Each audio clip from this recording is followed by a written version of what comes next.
ॐ अज्ञानतिमिरान्धस्य ज्ञानञ्जनशलाकया चक्षुरुन्मिलितं येन तस्मै श्रीगुरुवे नमः।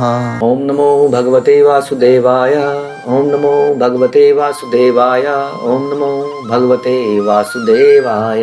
तो हम करेंगे श्रीमद् भागवतम। ओके, तो श्रीमद् भागवतम में हम कर रहे हैं, ब्रह्मा जी का दिन का अंत हुआ था, उनका सोने का समय था। अगले दिन ब्रह्मा जी की सृष्टि फिर से शुरू हुई। ब्रह्मा जी की सृष्टि जब फिर से शुरू हुई तो अत्रिय और बाकी ऋषियों के साथ नारद मुनि फिर से प्रकट हुए, और इस बार वो नारद मुनि के शरीर में प्रकट हुए। ये शरीर कैसा था? ये शरीर ऐसा था जो कहीं भी जा सकता था। और उनके हाथ में क्या थी? दिव्य वीणा थी। ये वीणा किसने दी थी? ये वीणा स्वयं भगवान कृष्ण ने उनको गिफ्ट दी थी। और इस वीणा के जो ध्वनि है वो दिव्य ध्वनि है। हाँ, इसकी ध्वनि को बजा के जब वो गाते हैं, भगवान का कीर्तन करते हैं, तो भगवान को अपने हृदय में महसूस करते हैं। तो हमने डिस्कस किया किस प्रकार से जब हम नाम जपते हैं तो जिह्वा पे राधा कृष्ण स्वयं प्रकट होते हैं, क्योंकि भगवान में और भगवान के नाम में कोई अंतर नहीं है। ठीक है, तो यहाँ से आगे चलते हैं। प्रगायतः स्ववीर्याणि तीर्थपादा प्रियश्रवः आहूतः इव शीघ्रम दर्शनम याति चेतसी।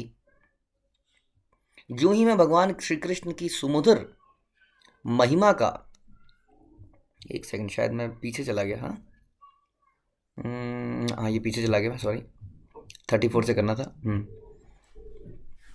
एतद् हि आतुरचित्तानां मात्रा स्पर्श इच्छया मुहु भव सिंधु प्लवः दृष्टः हरिचर्या अनुवर्णनम। यह मेरा निजी अनुभव है कि जो लोग विषय वस्तु से संपर्क की इच्छा रखने के कारण सदैव चिंताग्रस्त रहते हैं, वे भगवान की दिव्य लीलाओं के निरंतर कीर्तन रूपी सर्वाधिक उपयुक्त नौका पर चढ़कर अज्ञान रूपी सागर को पार कर जाते हैं। तो नारद मुनि अपना निजी अनुभव बता रहे हैं। क्या निजी अनुभव बता रहे हैं? कि जो लोग विषय वस्तुओं से संपर्क में रखते हैं, यानी कि जो लोग इंद्रियों को संतुष्ट करने में लगते हैं, अपने आप को एंजॉय करने में लगते हैं कि how to enjoy this world, वो लोग क्या हो जाते हैं? सदैव चिंताग्रस्त रहते हैं।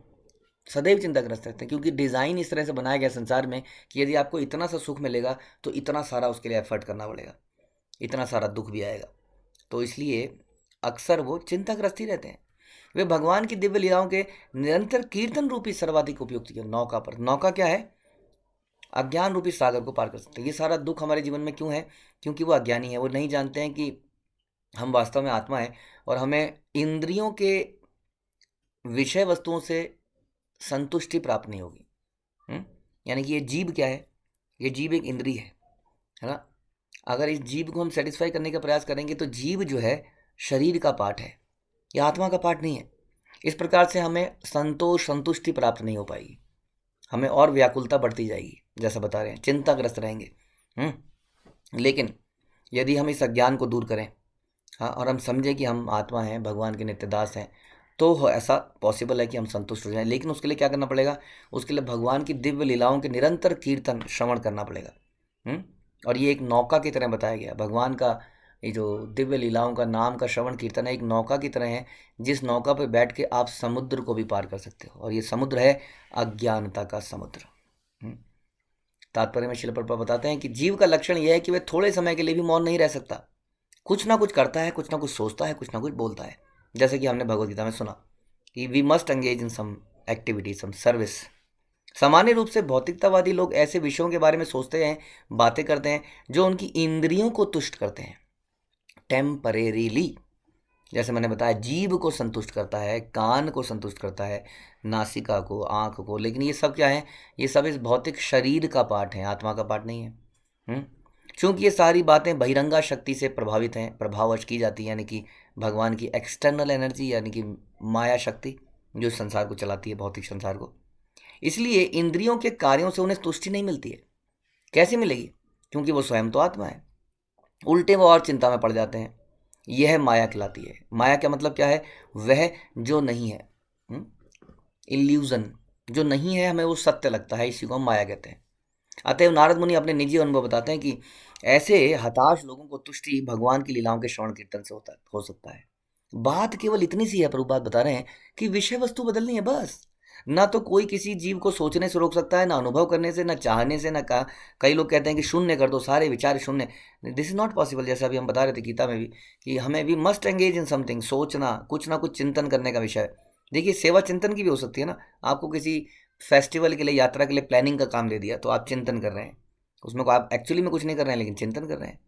तो प्रभुपाद बता रहे हम किसी को सोचने से नहीं रोक सकते, कुछ कार्य करने से नहीं रोक सकते, चाहने से नहीं रोक सकते, अनुभव करने से नहीं रोक सकते, लेकिन हम क्या कर सकते हैं, उसकी विषय वस्तु बदल सकते हैं। मतलब उसके सोचने का वस्तु विषय बदल सकते हैं, उसके चाहने के विषय बदल सकते हैं, उसका अनुभव करने का विषय बदल सकते हैं। इसलिए भक्ति योग बड़ा प्रैक्टिकल योग है। हाँ, बहुत ही प्रैक्टिकल है, क्योंकि यहाँ पर सोचने के लिए बहुत कुछ है, यहाँ पर जीव के खाने के लिए बहुत कुछ है, प्रसाद है, यहाँ पर सुनने के लिए बहुत कुछ है, अनुभव करने के लिए बहुत कुछ है, प्रेम करने के लिए बहुत कुछ है। यानी कि जो भी हम एक्टिविटीज़ इस संसार में करते हैं उस सब का रिप्लेसमेंट हमारे पास इस भक्ति योग में जो हमें शिला प्रभुपाद ने दिया, सबका ऑल्टरनेटिव है। बस विषय वस्तु को बदलना है। उसे चाहिए कि वह मर्त्य मनुष्य की राजनीति की चर्चा ना चलाकर स्वयं भगवान द्वारा संचालित राजनीति की चर्चा चलाए। भगवान की राजनीति हम सुनते हैं, कैसे कौरवों को मारा गया, कैसे महाभारत का युद्ध हुआ, कैसे भगवान ने अलग अलग असुरों को मारा वृंदावन के अंदर या मथुरा के अंदर। तो इस प्रकार से ये जो भगवान द्वारा संचालित राजनीति है, इसकी चर्चा कीजिए। यदि राजनीति का मन करता है, मिनिस्टर्स के बारे में बात करने का मन करता है, सरकार क्या कर रही है, आगे कोरोना का के ऊपर क्या किया जाएगा, बजट का क्या होगा, इसका क्या होगा, उसका क्या होगा, यदि ऐसी इच्छा है तो उस भगवान की बहुत राजनीति है। पढ़िए तो सही शास्त्रों को, आप पढ़ना शुरू करेंगे तो आप छोड़ ही नहीं पाएंगे।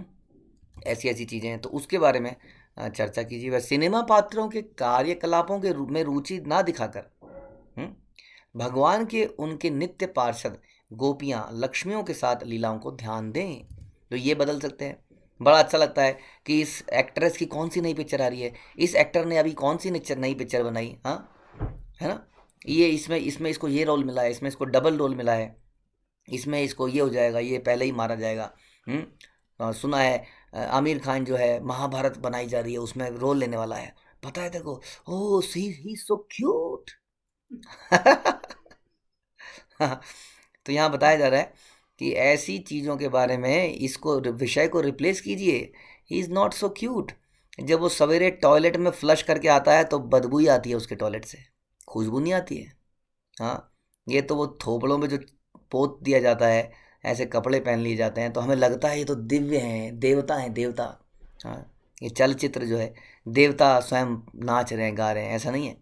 वो छुपा हुआ चीज़ है, उसके पीछे का रहस्य आपको मालूम नहीं है कि उनकी पर्सनल लाइफ क्या है क्या नहीं है।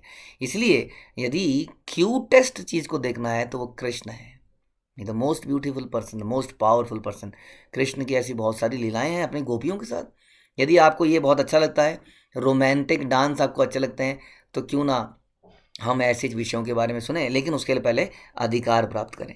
यदि आप अधिकार प्राप्त करेंगे तो भागवतम में आप 10वां कैंटो पढ़ेंगे, 10वें कैंटो में आप गोपियों और कृष्ण की माधुर्य लीला सुनेंगे, कैसे भगवान रात्रि में नृत्य करते हैं और कैसे अचानक से गोपियाँ उनसे मिलने आती हैं। हाँ, सब कुछ छोड़ के मिलने आती हैं, और भगवान कहते हैं क्यों मिलने आई हो, किससे मिलने आई हो, क्या तुम्हें शोभा देता है रात को ऐसे आना, घर से निकलना। और वो कहती है ये लो, तुमने बांसुरी बजाई, तुम्हें थोड़ी बुलाया। तो कितना निष्ठुर है। तो ऐसी ऐसी चीज़ें हम सुन सकते हैं जब अधिकार प्राप्त करने के बाद। तो कहने का मतलब है कि सब चीज़ों के लिए रिप्लेसमेंट है। एक्चुअली में आध्यात्मिक जगत का प्रतिबिंब ही तो है भौतिक जगत, और क्या है। इसलिए यहाँ पर जो भी है वो सही रूप में आध्यात्मिक जगत में पाया जाता है। जिस परिवार के प्रति हम इतने आसक्त हैं, वैसा ही परिवार आध्यात्मिक जगत में पाया जा सकता है। वैसा ही प्रेम, वैसा ही वात्सल्य, वैसा ही मित्रता, ये सारे रिश्ते नाते सही रूप में भगवान के जगत में पाए जाते हैं। तो इसलिए विषय वस्तु को बदलिए। तो यहाँ पर ये बता रहे हैं, नारद मुनि अपना निजी अनुभव बता रहे हैं कि यदि जीवात्मा को अपने इंद्रियों के लिए संतुष्ट करने में लगा रहेगा तो और ज़्यादा परेशान हो जाएगा, जैसा कि सब लोग हम हो गए हैं। लेकिन यदि वो भगवान के विषय में श्रवण, कीर्तन, स्मरण, सोचना, अनुभव करना इत्यादि इत्यादि इत्यादि केवल विषय बदल दे, तो वो क्या कर सकता है, अज्ञान रूपी सागर को पार कर सकता है और संतुष्ट हो सकता है, प्रसन्न हो सकता है। यमादि भी योग पथे काम लोभ हतो मुहु मुकुंद सेवया यद्वत् तथा आत्मा अद्धा न शाम्यति। यह सत्य है कि योग पद्धति के द्वारा इंद्रियों को वश में करने के अभ्यास से मनुष्य को काम और लोभ की चिंताओं से राहत मिलेगी, किंतु इससे आत्मा को संतोष प्राप्त नहीं होगा, क्योंकि यह संतोष भगवान की भक्तिमय सेवा से ही प्राप्त किया जा सकता है। तो यहाँ पर कुछ कृत्रिम तरीका का बताया जा रहा है। अच्छा प्रभु जी, आपने बोला इस जीव को संतुष्ट नहीं करना है, हाँ, अदरवाइज और ज़्यादा दिक्कत आएगी, तो क्यों ना इस जीभ को मैं टेप बांध दूँ, सेलो टेप लगा दूँ इस जीभ के ऊपर और सेलो टेप लगा के खाना खाऊं। Not possible. बुरा मत देखो, बुरा मत बोलो, बुरा मत कहो, टोटली नॉट पॉसिबल। अगर गिलास खाली है तो कोई ना कोई कहीं ना कहीं से कुछ कूड़ा करकट उसमें डली जाएगा, उसको भरा रखना पड़ेगा, उसके ऊपर कवर भी चढ़ाना पड़ेगा। तो इस प्रकार से हमें यानी कि कोई डिफरेंट एंगेजमेंट चाहिए। यदि हम अपने आप को फ्री रखेंगे तो कोई गलत एंगेजमेंट हमारे पास आ जाएगी। तो इसलिए यहाँ पे बता रहे हैं कि योग पद्धति से आपने अपने यम नियम आसन प्राणायाम करके कुछ को धीरे करके अपने इंद्रियों को वश में करने का प्रयास किया। इससे राहत तो मिलेगी, लेकिन टेम्परेरी राहत मिलेगी। जैसे कि पेन किलर खाने से दर्द में राहत मिलती है, लेकिन वो टेम्परेरी राहत मिलती है, वो असली सॉल्यूशन नहीं है। Pain killer is not the real solution. हमें असली बीमारी को सॉल्व करना है। क्या होगा उस वो बीमारी कैसे सॉल्व होगी? यह संतोष जो है भगवान की भक्तिमय सेवा से ही प्राप्त हो सकता है। क्यों? ऐसा क्यों कि भगवान की भक्तिमय सेवा से ही ऐसा संतोष प्राप्त हो सकता है?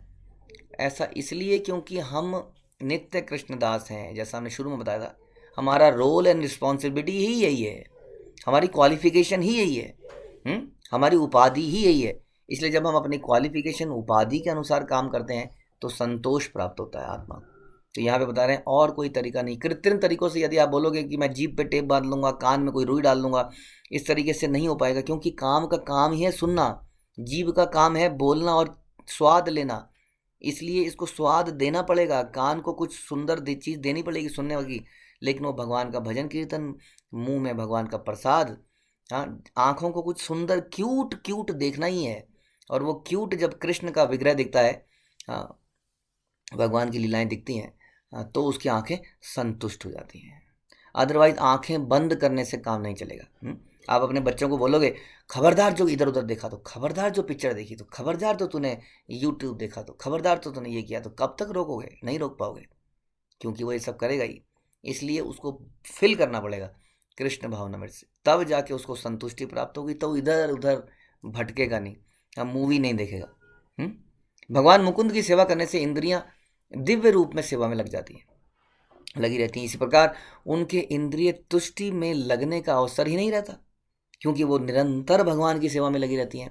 इसलिए कितनी सेवा होनी चाहिए हमारे पास इतनी सेवा होनी चाहिए कि हमारे पास सर उठाने का समय ना बचे, क्योंकि जहाँ थोड़ा सा समय मिलेगा वहीं मन कहेगा ऐसा कर लेना, ऐसा करते हैं, बहुत बहुत सेवा कर ली, पूरे दिन से लगा हुआ है। इसलिए इतनी एंगेजमेंट हमारे पास होनी चाहिए। जैसा कि भगवान ने अर्जुन को बोला, हे अर्जुन तुम बड़े लकी हो, तुम्हारे पास सेवा आ रही है, एंगेजमेंट आ रही है, अगले 18 दिन तक तुम मेरी सेवा में निरंतर लगे रहोगे, और तुम कह रहे हो नहीं, आप सेवा को मना कर रहे हो। तो यहाँ बता रहे हैं कि यदि हम ऐसा नहीं करेंगे तो इंद्रियों को तो कुछ काम चाहिए चाहिए। जैसे कि मैंने आपको जिन्न की कहानी सुनाई थी, हाँ, जो जिन्न कहता है यदि मुझे काम नहीं दिया तो मैं तुम्हें ही खा जाऊंगा।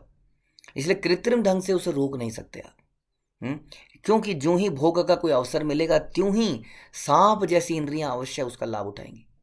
हाँ, जैसे ही मौका मिलेगा। जैसे कि इतिहास में हम सुनते हैं कि बहुत बड़े योगी जिन्होंने अपनी इंद्रियों को संयम में कर लिया, वो थे विश्वामित्र, लेकिन जैसे ही भोग करने का समय आया, हाँ, तो तुरंत वो जो है मोहित हो गए मेनका के सौंदर्य से। तो इस प्रकार से हमें एंगेज करना पड़ेगा भक्तिमय सेवा में। योग सही पद्धति नहीं है।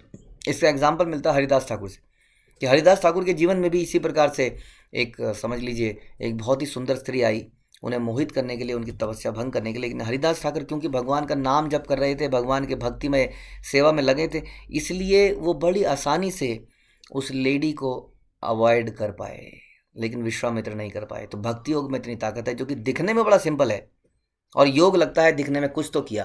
प्रभु जी आप तो बस ये मंत्र पकड़ा दिए, तो एक माला पकड़ा दिया आपने, हाँ, और कहते हो भगवान के आगे कुछ कर लो, नाच लो, गा लो, समझ नहीं आता।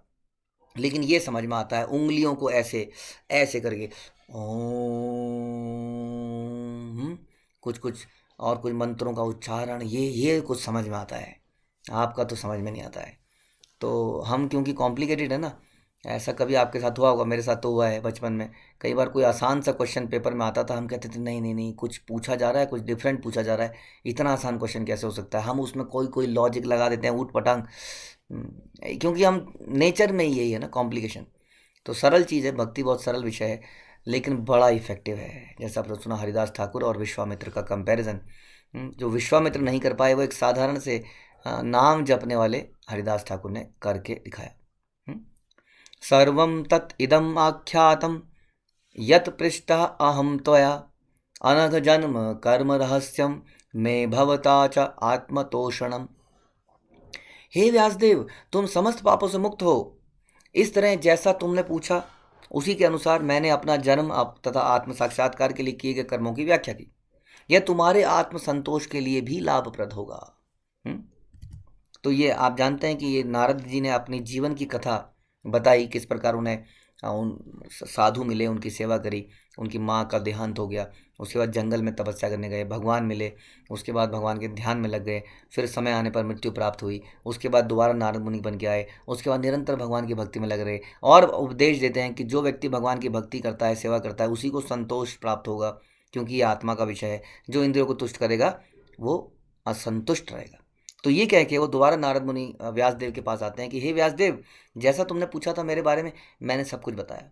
यह सब कुछ सुनने से तुम्हें आत्म संतोष प्राप्त होगा, तुम्हें भी। क्योंकि भगवान की लीलाओं को सुनने से जितना आत्म संतुष्ट होती है, आप कहोगे इसमें भगवान की चर्चा कहाँ कर रहे हैं, हम तो नारद मुनि की चर्चा करे जा रहे हैं पिछले कितने दिनों से। तो भक्तों के गुणों की चर्चा, भक्तों की लीलाएं भगवान की लीलाओं से कम नहीं है, क्योंकि भक्तों के जीवन में भगवान के अलावा कुछ होता ही नहीं है। इसलिए जब जब आप किसी भक्त की बात करोगे तो नेचुरली आप बात करोगे ये भक्त कितने हम्बल हैं, ये कितने टॉलरेंट हैं, कितने फॉरगिविंग हैं, ये हमेशा भगवान का नाम जपते हैं, माला बड़े ध्यान से करते हैं, भगवान की कथा सुनने में बड़ी रुचि है, सेवा बहुत अच्छे से करते हैं। ये सारी चीज़ें क्या हैं? ये भगवान के इर्द गिर्द ही हैं। तो इसको सुन के भी हमें क्या प्राप्त होगा? संतोष प्राप्त होगा। ये सुनने के बाद सुत गोस्वामी बोलते हैं, ध्यान रखिए, ये कथा हम क्या सुन रहे हैं कि भागवतम वास्तव में आई कैसे। इसका हम रिवीजन करेंगे ताकि आपको ये सब कुछ क्लियर हो कि हम कहाँ से कहाँ पहुँच गए। ये भागवतम आखिर आई कहाँ से, तो इसको बताने के लिए सुत गोस्वामी ने वो कहानी बताई कि व्यासदेव असंतुष्ट थे सारे ग्रंथ लिख के, और उनको नारद मुनि बताने के लिए आए कि तुम क्यों असंतुष्ट हो, और ये सारी कथा हुई। तो अब सुत गोस्वामी बोलते हैं, सुता उवाच एवं संभाष्य भगवान नारदा वासवी सुतम आमंत्र्य वीणाम रणयम ययो याचिकः मुनि। सुत गोस्वामी ने कहा, इस प्रकार वासुदेव को संबोधित करके नारद मुनि ने उनसे विदा ली और अपनी वीणा को झंकृत करते हुए अपनी उन्मुक्त इच्छा के अनुसार विचरण करने के लिए चले गए। तो नारद मुनि, कभी भक्त लोग इस प्रकार से है ना, अलग अलग जगह जाके अलग अलग लोगों को प्रेरित करना चाहते हैं भगवान की भक्ति में, सेवा में।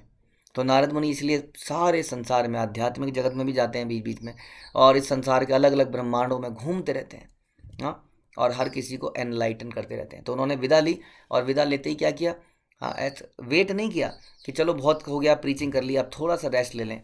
जैसे ही प्रीचिंग काम समाप्त हुआ, हरे कृष्णा तुरंत स्टार्ट हो गए, अपनी वीणा बजाई और अपना हरे कीर्तन करते हुए निकल पड़े, और उन्मुक्त इच्छा के अनुसार। वो एक ऐसे व्यक्ति हैं जो अपनी अब इच्छा के अनुसार कहीं भी जा सकते हैं। हम लोगों को कितने पापड़ बेलने पड़ते हैं एक जगह से दूसरी जगह जाने के लिए, अपनी इच्छा के अनुसार इतनी उन्हें स्वतंत्रता मिली है। हमने अभी पीछे के कुछ लेक्चर में आपको बताया था, यदि आपको स्वतंत्रता मिलती है, यदि आपको कुछ फैसिलिटी मिलती है, यदि आपको पावर मिलती है, वो सब इसलिए मिलती है ताकि आप अपनी सेवाओं को अच्छी तरह से कर सकें। यानी कि उस स्वतंत्रता को भोगने के लिए नहीं मिली है। इस प्रकार से नारद मुनि को यदि स्वतंत्रता मिली है तो वो ऐसा नहीं कहते कि चलो जरा इंद्र के गार्डन को, नंदन कानन में जरा घूम के आऊँ, वैसे तो मैं कहीं भी जा सकता हूँ। चलो श्रीलंका में सुना है कि रावण ने बड़ा अच्छा नगर बसाया था, उसको देख के आऊँ।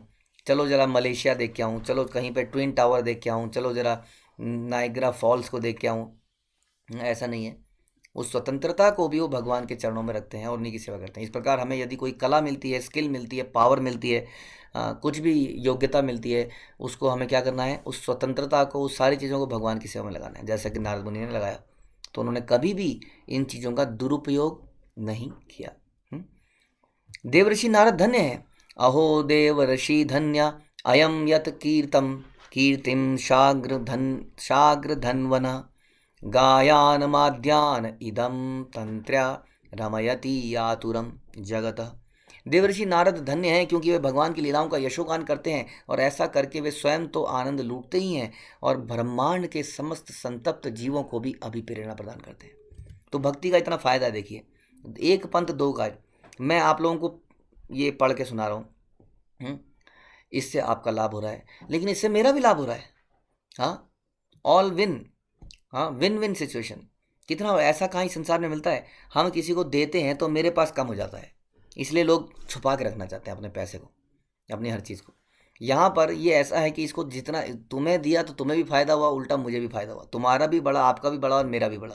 तो इस प्रकार से नारद मुनि संसार के समस्त संतप्त जीवों को अभिप्रेरणा प्रदान करते हैं और इस प्रोसेस में खुद भी आनंद लूटते हैं। बड़े ही आनंद पूर्वक भक्ति करी जाती है। ऐसी गीता में बताया जाता है कि जो भक्ति का प्रोसेस है बड़ा आनंद देने वाला है। यदि हमें आनंद क्यों नहीं आता, क्योंकि हम वैष्णव अपराध करते रहते हैं। हाँ, कई अपराध के कारण हमें आनंद नहीं आ रहा है। ठीक है, तो इस आनंद को आइए लूटें, जो नारद मुनि ने, हमारी परंपरा ने इतने खुल के बांटा, और महावदान्याय चैतन्य महाप्रभु ने तो हर किसी को दे दिया, और प्रभुपाद ने तो अयोग्य को भी दे दिया। तो इस प्रकार से इसको हम एक्सेप्ट कर रहे हैं और इसका आनंद लूटें। ग्रंथराज श्रीमद् भागवतम की जय, श्रील प्रभुपाद की जय।